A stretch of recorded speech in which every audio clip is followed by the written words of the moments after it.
RK நகர் தொகுதியில் இடைத்தேர்தல் ரத்து செய்யப்பட்டிருப்பதற்கு மத்திய அரசின் உள்நோக்கமே காரணம் என விடுதலை சிறுத்தைகள் கட்சி தலைவர் திரு திருமாவளவன் குற்றம் சாட்டியுள்ளார்.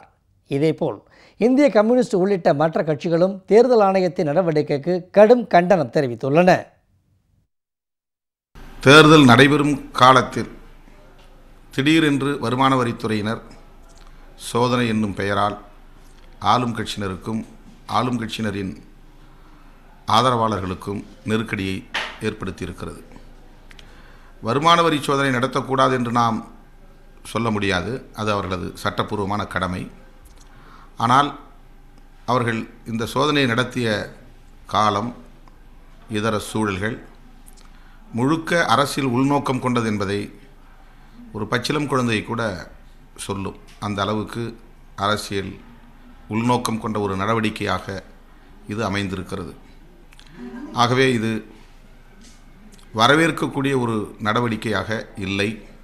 டிடிவி தினகரன் அவர்கள் ஆர்கே நகர் தேர்தலில் அதிக ஓட்டு வித்தியாசத்தில் வெற்றி பெறுவார் என்பதை அறிந்து அங்கு போட்டியிடுகின்ற எதிர்க்கட்சிகள் எல்லாம் டெபாசிட் கூட கிடைக்காது என்பதை அறிந்த திட்டமிட்டு தேர்தல் ஆணையத்தை பயன்படுத்தி ஆர்கே நகர் இடைத்தேர்தலை ரத்து செய்ததை முஸ்லிம் உரிமை பாதுகாப்பு சார்பில் வன்மையாக கண்டிக்கிறேன்.